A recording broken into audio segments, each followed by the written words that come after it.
Hello everyone, welcome to the new class of chemistry. The previous classes we discussed about how various layers can be arranged one above other and how we can design or arrange a closed packed structure, है ना। अब जितना भी आपने वो closed packed structure पढ़ा था और सभी का एक मेन जो कंक्लूजन यही था कि सबसे एफिशिएंट जो क्लोज पैक स्ट्रक्चर आपको मिलेगा वो मिलेगा HCP या CCP में। HCP मतलब हेक्सागोनल क्लोज पैक या फिर क्यूबिक क्लोज पैक स्ट्रक्चर्स में सबसे ज़्यादा एफिशिएंट आपको एक तरफ से मिलेगा। क्या मिलेगा? हाँ, पैकिंग एफिशिएंसी सबसे ज़्यादा वहीं पर मिलेगी। अब 2-3 बार हमने ये वर्ड पैकिंग एफिशिएंसी बताई है। Actually what is packing efficiency, उसी के बारे में हम इस टॉपिक में डिस्कस करेंगे। और जितने भी आपने स्ट्रक्चर्स पढ़े थे मेनली बेसिकली जो HCP CCP फेस सेंटर्ड या फिर बॉडी सेंटर्ड या फिर प्रिमिटिव यूनिट सेल, इन सभी की केस की जो पैकिंग एफिशिएंसी है वो कितना रहेगा वो एक बार देखेंगे इस टॉपिक में। Okay, so let's start. So what is packing efficiency? It is nothing but the percentage of the total space filled by the particles. कितना परसेंटेज पार्टिकल्स एक क्लोज्ड पैक स्ट्रक्चर में फिल हो पा रहा है, उसके परसेंटेज को कहा जाता है पैकिंग एफिशिएंसी। ओके, तो हम एक एक करके देखेंगे हर एक का कैसा रहेगा पैकिंग एफिशिएंसी। सबसे पहले हम देखेंगे, बात करेंगे HCP या CCP structure. If we think about the HCP, hexagonal closed pack और cubic closed pack structure, दोनों में एफिशिएंसी लगभग सेम रहता है, ज़्यादा कुछ फ़र्क नहीं रहेगा दोनों में। तो HCP का लो या फिर CCP का लो, दोनों का जो वैल्यू रहेगा, जितनी जो परसेंटेज रहेगी वो सेम ही रहेगी, ज़्यादा फ़र्क नहीं होने वाला दोनों में। ठीक है, एक बात। दूसरी बात, यहाँ पर हम कैलकुलेशन, ये एक्चुअली एक कैलकुलेशन है, एक डेरिवेशन है जिससे हम एक वैल्यू निकालेंगे और उस वैल्यू का डेरिवेशन निकालने के लिए हम किसी भी तरीके से यूज़ कर सकते हैं।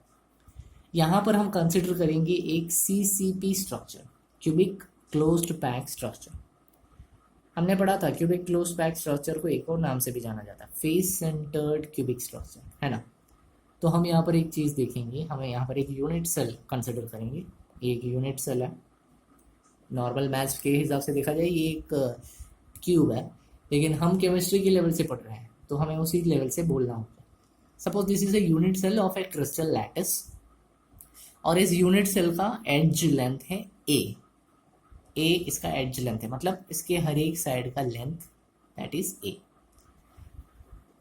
हम बात कर रहे हैं CCP के बारे में। CCP मतलब फेस सेंटर्ड क्यूबिक स्ट्रक्चर, यानी कि फेस सेंटर्ड क्यूबिक स्ट्रक्चर क्या था, पढ़ा था हमने, face centred, body centred, primitive structure, edge centred.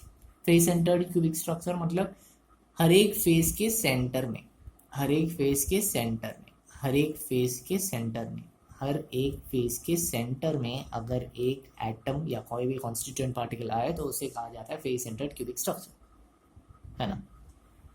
सो यहाँ पर हम एक डेरिवेशन निकालने के लिए एक स्ट्रक्चर बीच में रखेंगे और दो कॉर्नर्स में दो एटम्स को हम डाल देंगे।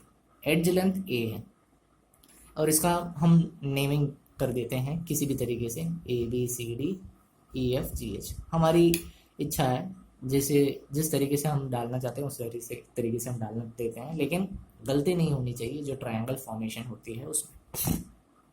सो एक डायगोनल टू डायगोनल मतलब कॉर्नर टू कॉर्नर एक लाइन हमने ड्रॉ कर दिया। ये है AC डायगोनल, फेस डायगोनल, इसका जो वैल्यू हमने अस्यूम किया है वो है B। अब हम देखते हैं कि इस ट्रायंगल जो हमने अभी ड्रॉ किया है, ट्रायंगल ABC, इस ट्रायंगल का हमसे मतलब इस ट्रायंगल से हम क्या क्या वैल्यूज निकाल सकते हैं। एक तरह से देखा जाए इट्स अ क्यूब कॉर्नर्स में हमेशा 90 डिग्री बनाते हैं, so definitely it will be A right angle triangle, so definitely it will follow the Pythagoras theorem. So if we consider the Pythagoras theorem, then hypotenuse is AC and perpendicular and base we will get different structures. ये रहा base AB, ये रहा perpendicular BC. So we can write AC square is equal to AB square plus BC square, है ना, right. तो अब इसके values डाल के देखते हैं। व्हाट इज ए सी?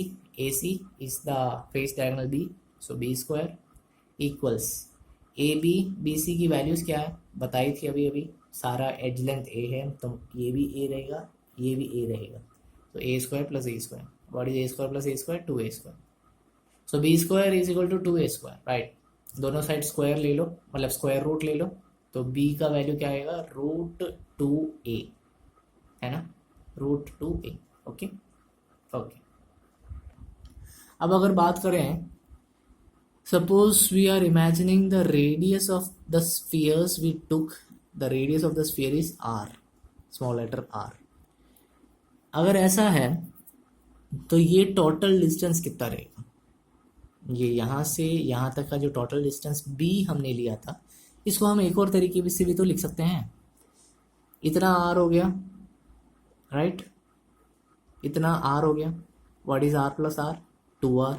ये डिस्टेंस कितना रहेगा? कितना रहेगा? ये डायमीटर है ना, मतलब ट्वाइस ऑफ रेडियस, यानी ये हो गया 2r। सो r plus 2r plus r कितना हुआ? 2r plus 2r means 4r। देखा, 4r।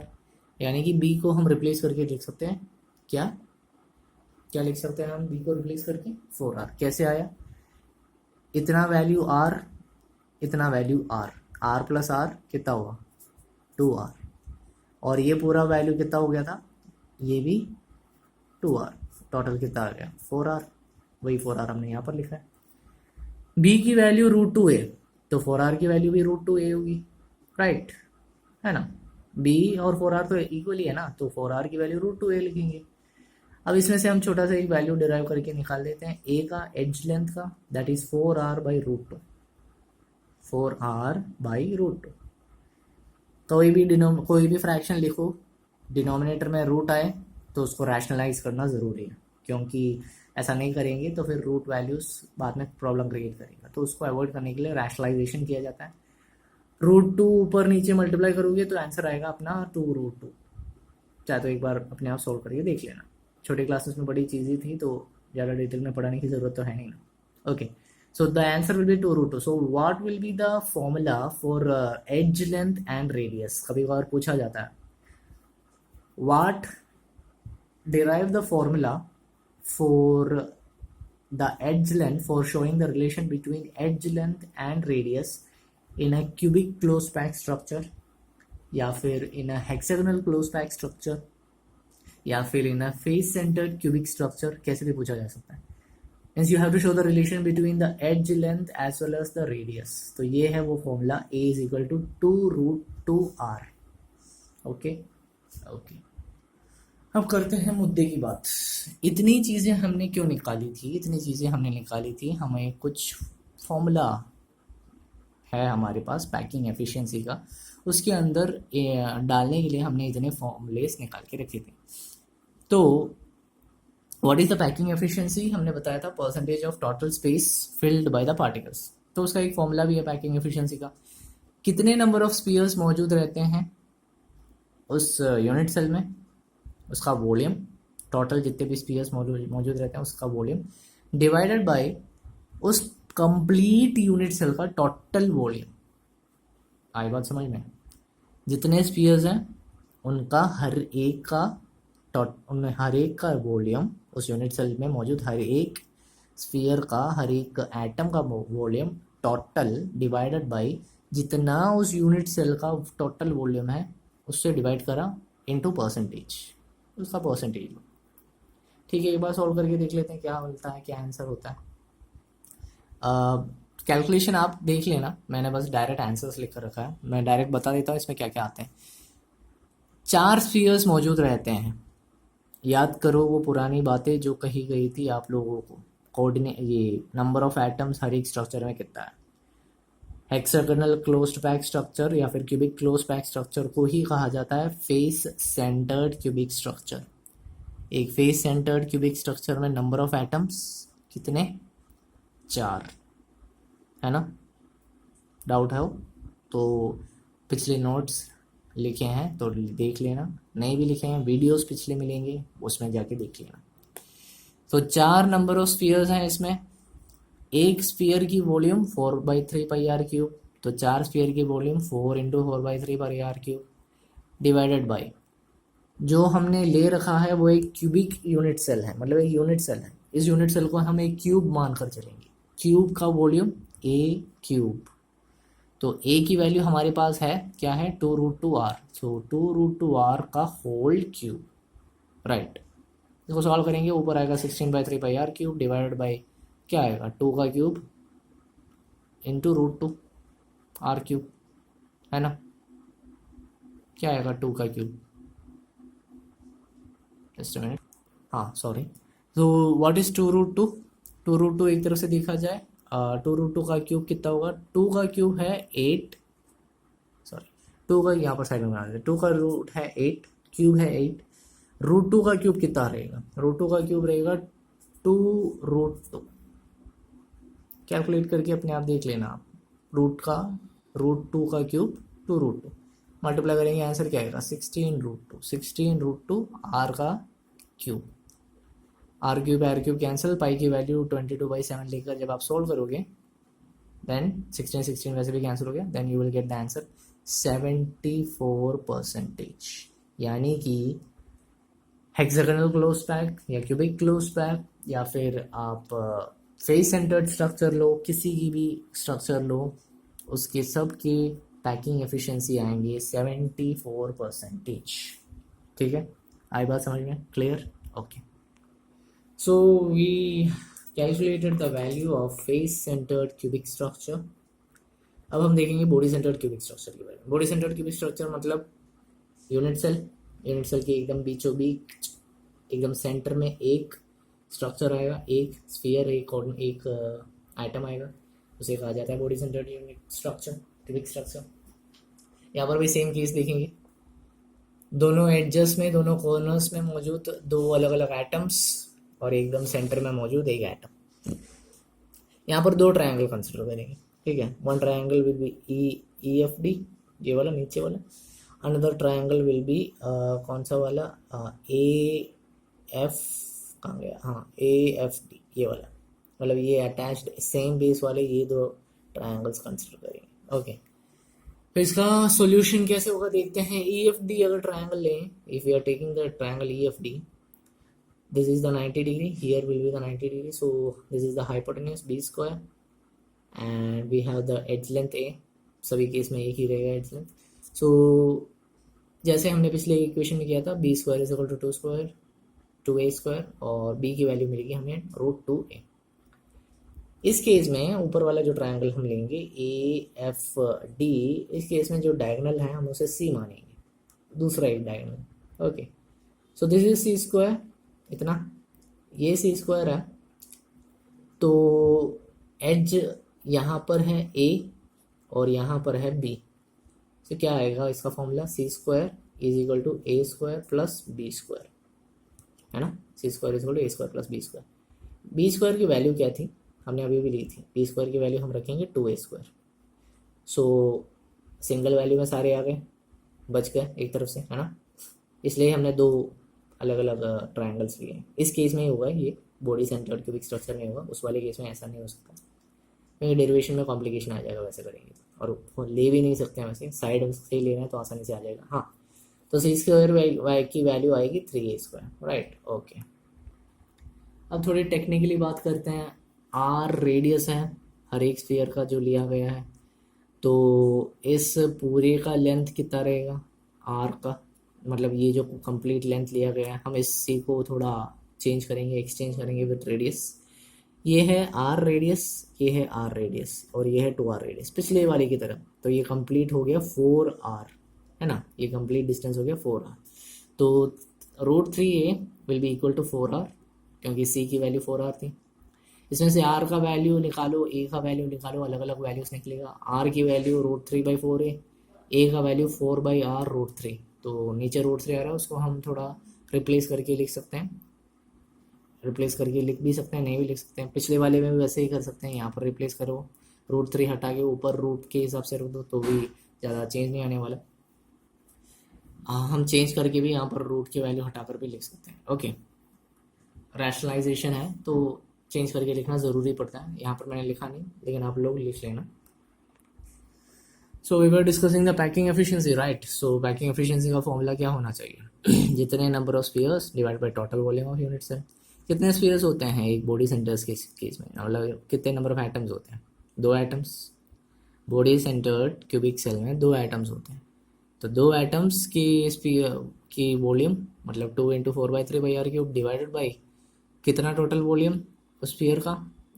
a³ a की value 4/r√3 whole cube. Solve करेंगे, डिवाइड करके सॉल्व करके देखेंगे तो आंसर वी विल गेट 68%।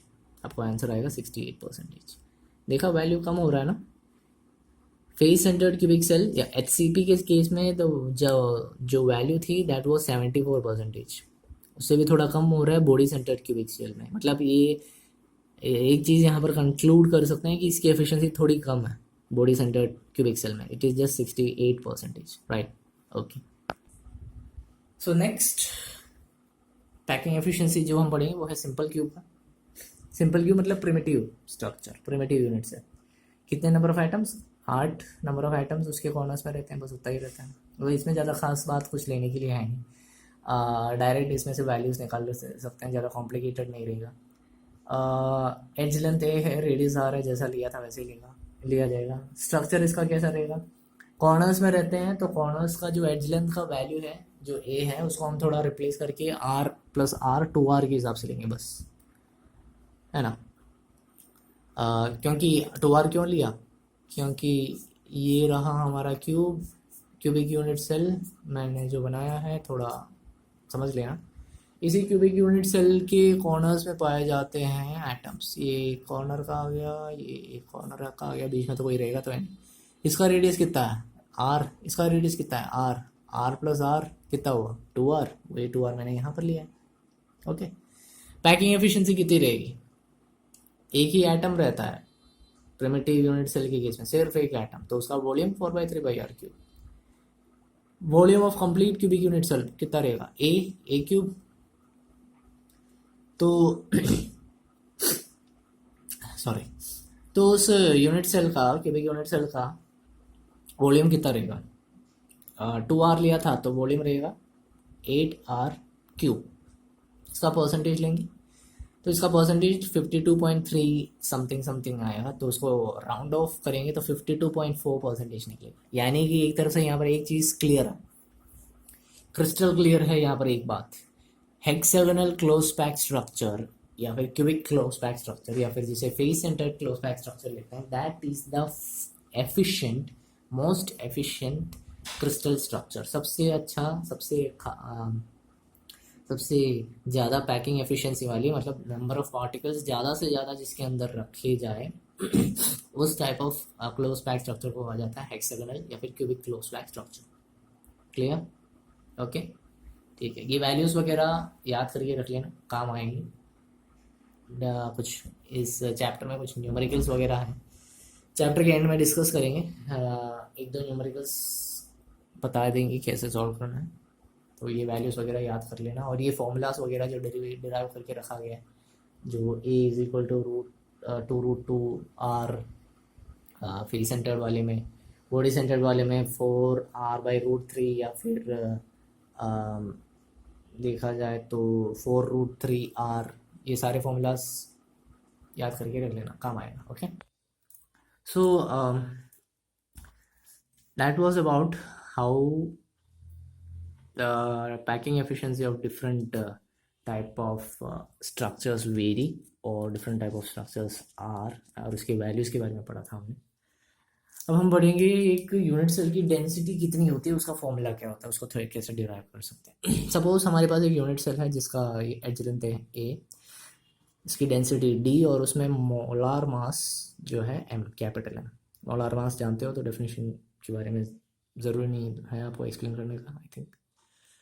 तो मास ऑफ जो यूनिट सेल रहता है, हर एक यूनिट सेल का मास कितना रहता है, उसके अंदर कितने एटम्स रहते हैं, नंबर ऑफ एटम्स, इनटू हर एक एटम का मास, वो होता है उस कंप्लीट यूनिट सेल का मास, है ना। पूरे का पूरा यूनिट सेल का मास लेना है तो हर एक एटम का मास जानना, नंबर जानना जरूरी है, कितने हैं, मतलब 5 है, 6 है, 10 है, and the mass of each atom, हर एक एटम का मास, तब जाके हम कंप्लीट यूनिट सेल का मास जान सकते हैं. सो मास विल बी इजेड इनटू स्मॉल लेटर. ये अगर क्लियर नहीं है तो एक और बार बता देते हैं दूसरे तरीके से. मतलब एक तरह से देखा जाए, इतना समझ लो, आपके पास 5 मैंगोज है, हर एक मैंगो 250 ग्राम्स का है. आपके पास 5 मैंगोज हैं, हर एक मैंगो 250 ग्राम्स का है. तो टोटल वेट आपके पास, टोटल मास आपके पास कितना है पूरे पूरे के पूरे मैंगोज का मिलाकर. एक आंसर मिला आप लोगों को. कैसे किया? कितने मैंगोज थे? 5. Number of mangoes, number of atoms, multiply किया किसके साथ? हर एक मैंगो का मास, हर एक मैंगो का weight, mass of each atom. Multiply करो, पूरे मैंगो का वेट, पूरे यूनिट सेल का मास आपको मिलेगा. तो यही किया है हमने यहाँ पर. Mass is equal to Z into M. अब जो मास हमें मिला है, हर एक एटम का मास जो है, ये स्मॉल लेटर एम, वो एक फॉर्मूला पर डिपेंड है. ये आपको पढ़ा ही होगा छोटे क्लास में, मतलब 11th में. Molar mass divided by the Avogadro number Na. या फिर मोलार मास की फॉर्मूला अगर देखी जाए तो Avogadro number Na into number of atoms. यही पढ़ा होगा शायद तक आपने, मोलार मास का formula small letter M into Avogadro number. यहाँ पर थोड़ा उल्टा ले गया है. Mass of atom in unit cell, capital है molar mass divide by Na Avogadro number. Avogadro number क्या है, कितना है? 6.022 इंटू 10⁻23 है ना. तो हम यहाँ पर डेंसिटी फाइंड कर रहे हैं. डेंसिटी का फॉर्मूला क्या है? मास डिवाइडेड बाय वॉल्यूम. यहाँ पर एक यूनिट सेल का, मैंने यहाँ पर यूनिट सेल नहीं लिखा है, आप लोग लिख लेना. यूनिट सेल का mass divided by unit cell की वॉल्यूम. कितना है यूनिट सेल का मास? मास हमारे पास है इजेड एम, अब ये भी फाइंड किया था, डिवाइडेड बाय यूनिट सेल की वॉल्यूम, मतलब एज लेंथ के हिसाब से है. एज लेंथ ये है तो वॉल्यूम कितना होगा? A³ yes, right. एम का यहाँ पर थोड़ा सब्सटीट्यूट करेंगे, capital M divided by Na, molar mass divided by Na. ये होगा हमारा एक्चुअल डेंसिटी का formula. Density of any unit cell, किसी भी यूनिट सेल का डेंसिटी मतलब Z means the number of atoms, capital M the molar mass, whole divided by Na Avogadro number, and into the edge length, कितने length का रहता है वो unit cell, right. इसका भी न्यूमेरिकल है, लास्ट में पढ़ाएंगे आप लोगों को. बीच में अभी पढ़ानी गए तो फिर चैप्टर आज कभी ख़त्म नहीं होगा, अभी भी कभी ख़त्म नहीं होगा. तो that's all about today's class. I hope you enjoyed it. Notes वगैरह बनाते रहिएगा, लिखते रहिएगा. एंड वायरस का प्रभाव है ये सोचकर बैठकर मत रह जाना. वायरस आज नहीं तो कल चला जाएगा. पढ़ाई ज़रूरी है. Okay, so stay safe, stay with your family members, enjoy with your family the time which you have, and have a nice day.